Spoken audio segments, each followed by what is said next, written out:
What's up guys, Kasem here. So today we have a really interesting video. I actually interviewed Alex Laldin. He's a six-figure agency owner and done some amazing things in the SEO space and with his agency in general. So basically we go over his story, how he got started, all the way to how he got to where he's at today. So if you're interested, keep watching the video and I'll see you there. All right, hey Alex, how's it going? Hey man, how are you? Good. Yeah, let's jump into it. I gave an intro to the guys, to the viewers already. So, yeah, let's get into it. Who are you? What do you do? Let's intro that. Yeah, so my name's Alex Laldin. I live here in Atlanta, Georgia. I run a boutique digital marketing agency that has kind of left me the ability to actually invest in service businesses. I've been doing this, I guess, 6-7 years now. Had what I'd call a full-size business for the last 3. What else you got? So when you started, how did it go about? How did everything begin? Yeah, so when I graduated high school, my dad made me get a job, and I ended up working at Home Depot. And for some of you, Home Depot, their corporate offices are located here in Atlanta. So while I was going to school, the plan was go to school, work at Home Depot, and when you graduate, move to corporate. And I was going to school for IT and finance. And when I started working at the store, I was basically loading concrete and pine straw bales all day, every day. And then if you're familiar with Atlanta in the summer, it's 100+ degrees with 60+% humidity. Was not a lot of fun. So eventually I got moved to work where I was just working with the contractors every morning. It was like a 5 a.m. to 1 p.m. shift. And I saw the same contractors every day. And naturally, we'd strike up a conversation. And one day, one of my regulars changed my path entirely. He basically said, 20 years ago, you put an ad in the yellow pages, you had a business card, and you did decent work. And now you young kids are coming through with your websites and your digital marketing and just, really changing how business is conducted. And I eventually talked him into doing a website, charged him like $500. That was like 3 weeks' salary at Depot then, so I was ecstatic. And it really just snowballed from there. Okay, gotcha. So at that point you were working at Home Depot while running the business and going to school at the same time? Yeah, so it was 30+ hours a week at Home Depot, 15 credit hours, with the double major, and then trying to figure out how to turn, one website into a little business. And for a while there, it was all 3. Wow, I can't imagine that.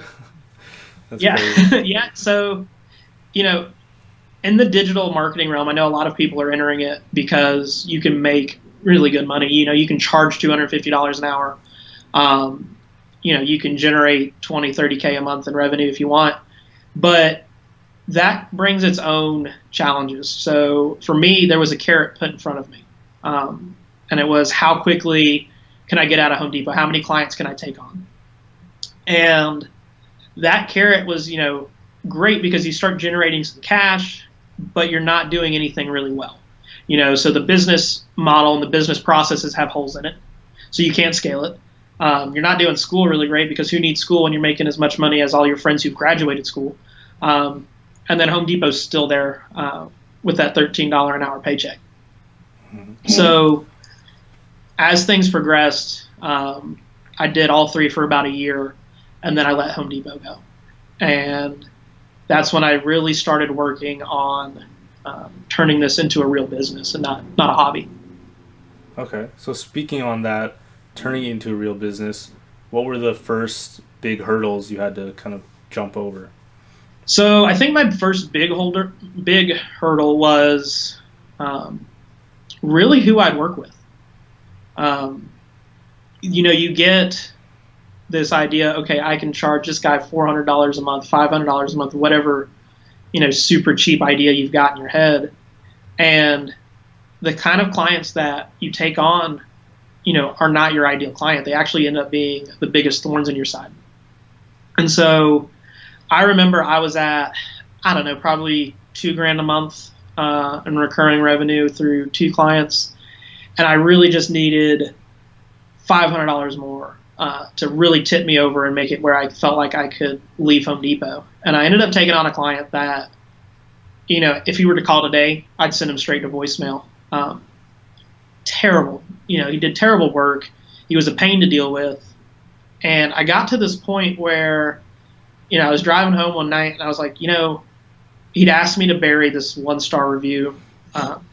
We all get 1-star reviews. We're in the people business, but this was like him really putting somebody's life at risk on a deck he built. And he was like, just bury it. And at that point, it was like, okay, there's a really good chance that somebody I know or somebody I'm related to, because he was local to me, could hire this guy directly because of my efforts. And at that point, I decided, okay, I'm going to fire the guy, which went about as well as you'd expect. But that was a hard lesson to learn, but it was probably the most valuable lesson I've learned in the last 5-6 years, because at that point I wrote down, okay, who am I going to work with? What do I expect from them? What do they expect from me? And, the clients that I work with now are everybody's ideal client. They are, they're good people. They're active in their communities. They conduct good business. And the referrals I get from them are other good people who are active in their communities who do good business. So that one decision to just really, and I know it sounds kind of a little arrogant to say, hey, you shouldn't work with anybody. And it's really easy for me to say as, I've got an established business. But if you choose to do that right now, it's going to save you months, years of time and headache with dealing with people when you could be dealing with your ideal client and pursuing your ideal client and really propelling your business forward. Right. Makes sense. Yeah. So you mentioned you work with home service businesses, right? What made you so I specialize in home services. That's kind of happened by accident with, working at Home Depot. Those were my first clients. And yet today I've got, lawyers and dentists. But really, I've kind of found my home in the home services because the buying cycle is the same. They always are relying on the next paycheck, the next customer. Reviews are super important. Nobody trusts any contractor. Everybody wants to know who's the local handyman that people trust and like. So there's lots of room for you to help these guys. These guys are, they're not usually tech savvy, and they want somebody who can, manage their email, manage the review processes, do their website, do their digital marketing all in one spot. So, they're really easy picking. It's low hanging fruit. And you can generate, tons of cash flow for them very quickly. Okay. Speaking of that, like you mentioned, they're the local handyman, right? So they're not going to be making as much money as like a law firm, right? So how do you go about selling to these guys who maybe don't have a bunch of money to spend?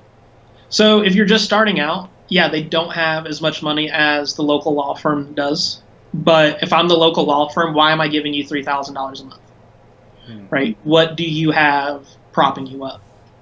Your ideal, your ideal service businesses should be doing somewhere between 300 and 500,000 as their start, because at that point, if they're a plumber, they've got 2 or 3 trucks on the road, they can afford at least $1,000 a month, and they can take on more work. So if you find the one plumber, who's chucking a truck, you can't really help him, because if you start making his phone ring, these calls are going to voicemail anyway. So you really have to kind of pick who you want to work with, and that goes through the vetting process.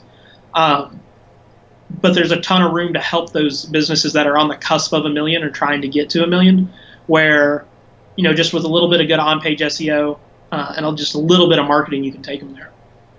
Okay. So speaking of which, how would you recommend someone starting out going about trying to land their first couple clients? What would you recommend for them? So for me, if I were to start, my business blew up tomorrow and I was to start again today, um, I know a lot of people do cold email, a lot of people do cold calling, and that's great. If you're a salesman, go for it. Me personally, the sales piece comes secondary. If I were to do it, I'd get on Google Maps and I'd search plumber near me, and I'd find 10 local plumbers. Look at their website, look at all of their stuff, find out who their phone number, like get all their phone numbers, put it in a spreadsheet, and I'd call or email each and every one. Hey, I noticed that you're not ranking for plumbing near me in the city. I happen to live here. Can I take you to coffee in 15 minutes of your time? Just the fact that you're local is going to open more doors than anything else. Cold email does work. I use it in my business when I'm trying to take on more clients. But unless you've got, the website and the case studies and all of these other clients to prop you up and really has kind of established yourself in the industry, it's such a hard sell. These guys are getting 3, 4, 5 emails a day. What makes you stand out?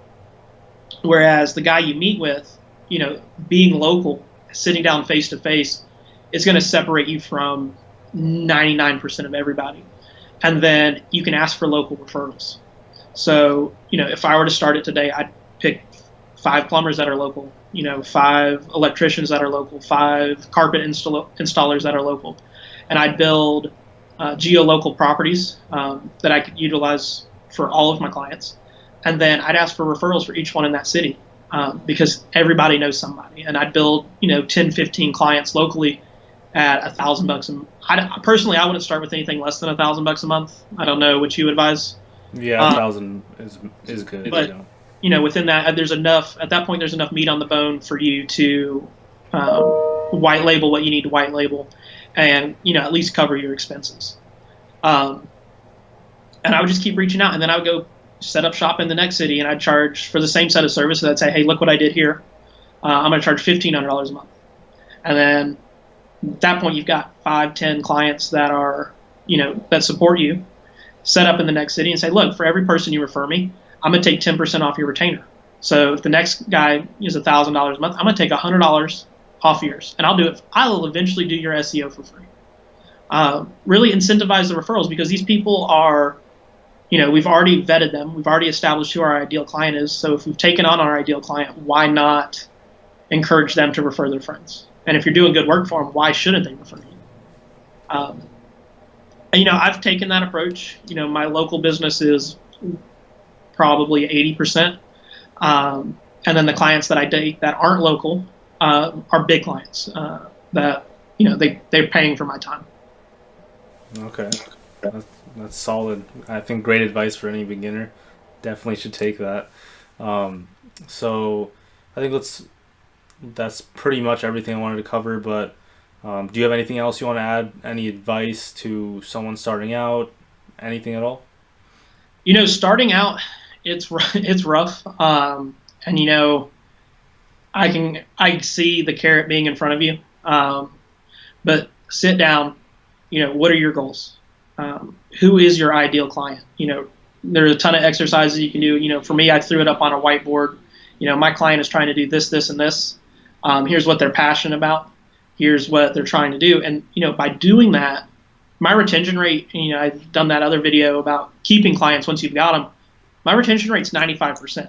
So for me, I may take on less clients than some other agencies, but when I'm keeping them for 3 or 4 years at a time and they're referring me more business, it's not costing me anything to get more business. And then the management piece, is super simple. Hey, let's go get a cup of coffee, once a quarter. Or here's your monthly report. Let me know if anything's wrong.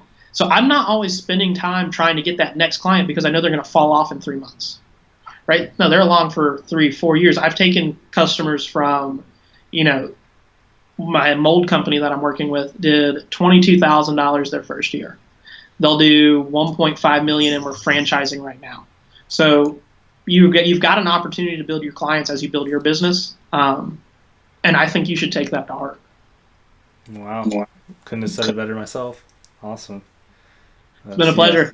Yeah, appreciate it. And do you want to shout out any of your anywhere where someone can find you? If they You can Google me, alexlaldin.com. I'm in the group with you guys if you've got any questions about how I do certain things. I certainly understand. I'd say I'm probably better with people than I am with SEO.